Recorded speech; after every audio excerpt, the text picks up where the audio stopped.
Most parents wish they could share supper with their kids more often, making food-centered holidays like Thanksgiving freighted with the pressure to make the most of it. Thanksgiving is good, but it's not enough. Which side are you on? Which side are you on? So Thanksgiving was just a couple of days ago. We're all still coming out of our food comas. I had some great food as always. My meemaw makes some amazing turkey dressing. The best there is comes from my meemaw. And had a good Thanksgiving. Really enjoyed the time spent with my family, with my family and my wife's family. We had a really, really bad scare with my granddaddy. Thought he had a stroke, and it's looking more like he just fainted because of low blood pressure. He's still in the hospital right now, but that happened. I mean, that was really scary. We had just finished eating. We were all still sitting at the table, hadn't even got to dessert yet.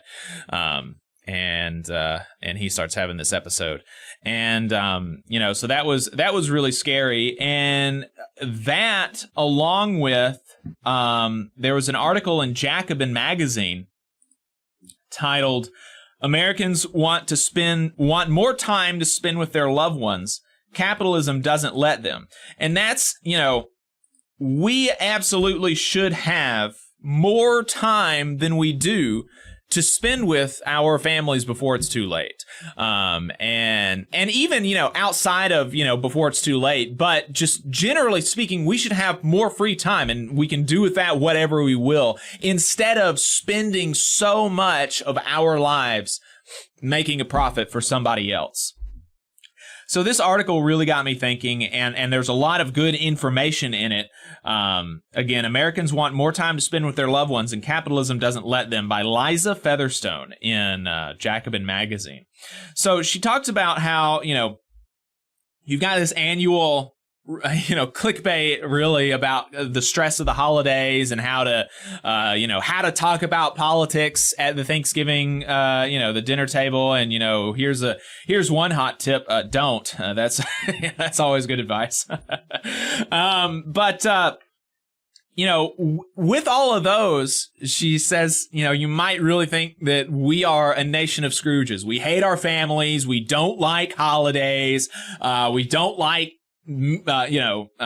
family dinners. This is all terrible. We hate it so much. But that's not actually true. According to the data, most of us love being with our family and friends. That's just shocking news. But according to a recent study from the Pew Research Center, spending time with family far outweighs other priorities, with about 9 in 10 Americans calling it very important or one of the most important things. And no other response came close. Religion and exercise were neck and neck for the second place, but far behind. And career success trailed those two. And she mentions that, the political right, conservatives, Republicans, they make a lot of hay about being, we are the family values camp, right? These are the people that supposedly care more about families than other people, than unions, or than the left. But this, the desire for more family time is not correlated at all with party affiliation. It is equally true of Democrats and Republicans. So that's kind of something interesting to think about. And then, even beyond family, Americans also place a premium, she says, on friendship. About 6 in 10 U.S. adults report having close friends is, quote, very or extremely important, unquote, to a fulfilling life. A much higher proportion than say the same about possessing lots of money or even being married or having kids. And so these are things that Americans, that working people self-report as rating very highly on, the importance scale. We think that all of these things are really important. We think that it's important for a good life to spend time with our family, to have close friends, to spend time with our friends, and all of this kind of stuff. But our economic system undervalues those priorities by a lot. Americans clearly want the company of their loved ones, Liza says, and not just on holidays. But we are overstressed and overworked compared to our peer countries. According to a report from the International Labor Organization on work-life balance, Americans are on the clock for hundreds of hours more per year than our counterparts in Germany, and more than any of the other 5 rich countries in the survey: Australia, the UK, Sweden, Belgium, and France. So, we are always sold this message about America, the United States, being the best country in the history of the world. And the reason for that is that we are supposedly the most free country in the world. Right? That's the thing about America that the people, the real, America boosters, that they say the reason that we're the best country is that we are the most free country. And yet, in literally the most, quantifiable metric of freedom, freedom, when I think of freedom, I think, how much time do I have to do what I want? Right? That's kind of, that just, or when I think of freedom, I think of doing what I want, right? Being unencumbered by restrictions and things holding me down, holding me back from accomplishing my hopes and dreams and anything else that I want to do. That's what, and I think that's a very common view of freedom. Right? I don't think that this is a strange view of freedom. I think it's a very common view of freedom.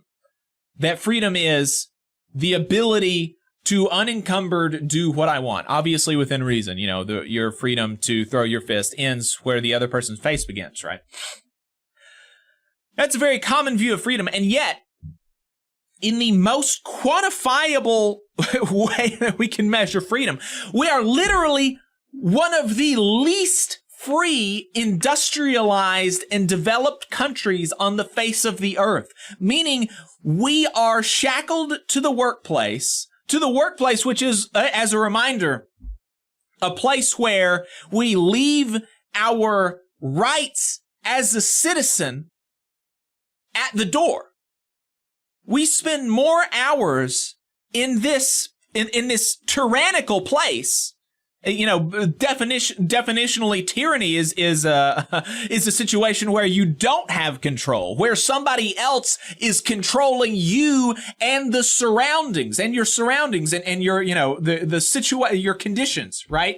That's kind of what people think of when they think of tyranny. And what else does that describe but the workplace? We spend hundreds of more hours in a tyranny than these other industrialized, developed, and rich countries. Hey, 5 seconds. Just wanted to say that this is only possible because of our donors. If you want to see more of this, then consider donating yourself at tvlr.fm/donate. It's very difficult to think of a more, a better kind of substitute or a better indicator of freedom than free time. And yet we have the least free time of basically any industrialized and developed country. And so this is very, it's very concerning when you think about that. Similarly, going back to the article, family dinner time is becoming a rare event, especially for poor and working class Americans. This is really wild. Only 38% of Generation Z reports having regular family meal times.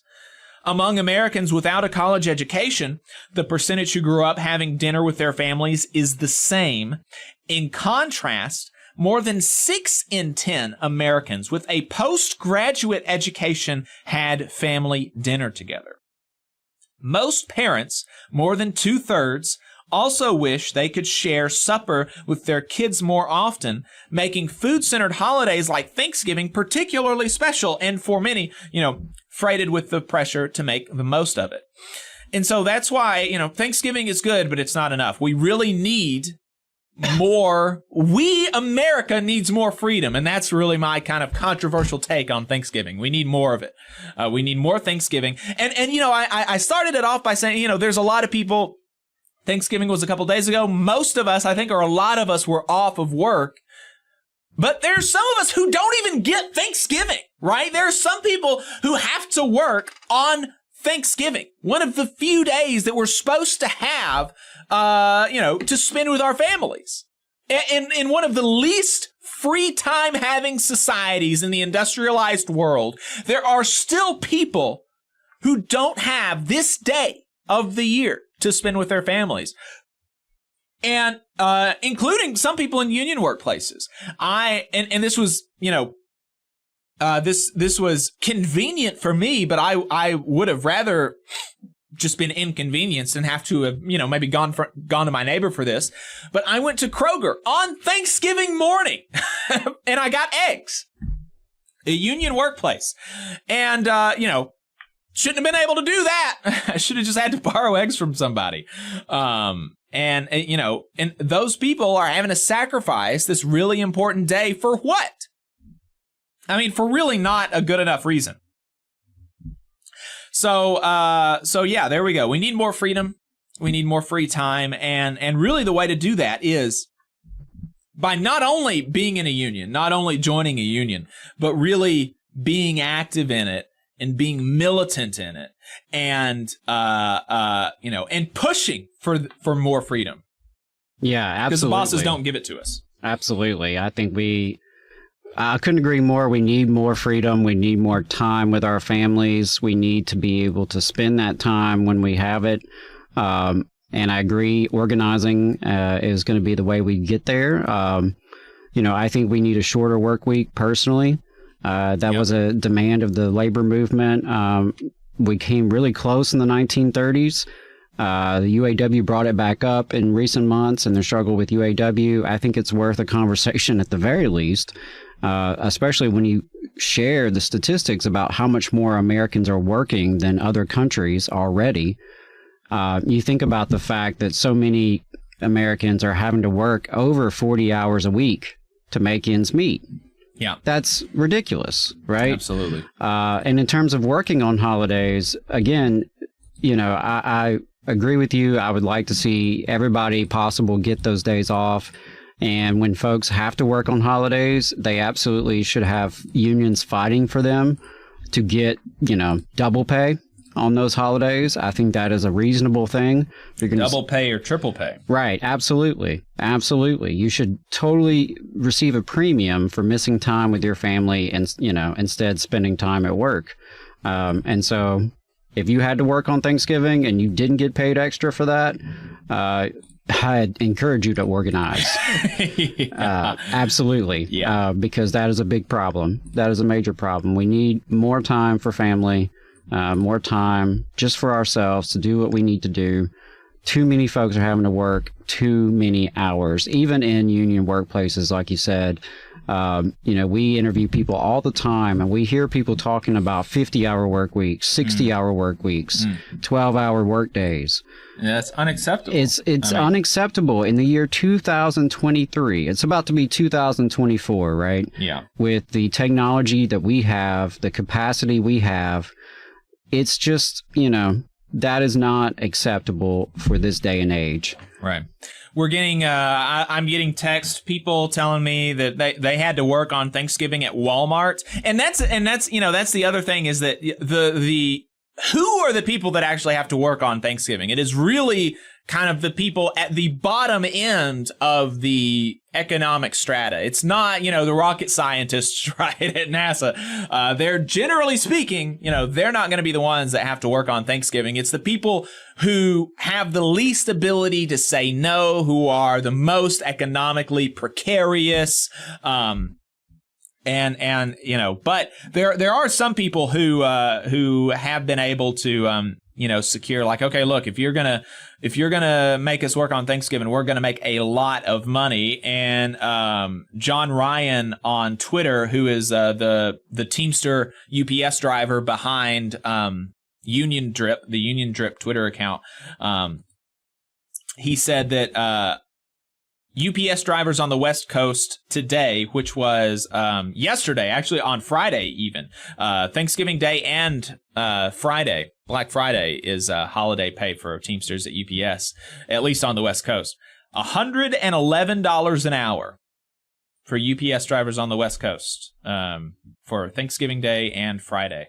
And, look. At those rates, I'd think about it. Yeah, I would think about it. You give me $100 an hour and I'm going to be like, okay. I would talk to my family about that and we'd have a conversation, right? And maybe we can reschedule Thanksgiving. Right. And, make it worth people's time. Make it worth them making that sacrifice, because if they do have to rearrange their entire schedule with their family, that is a sacrifice that they're making. Yep. And you wouldn't put them to work if you weren't going to profit off their labor that day, right? If it was not profitable for them to work on that day, then you would just let them have the day off. Yeah.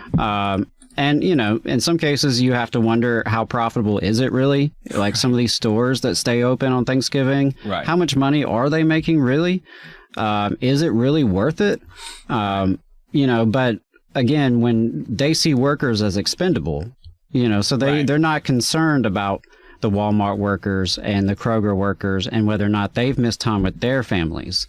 Because the bosses and the shareholders, they have time with their families whenever they want it. Yeah.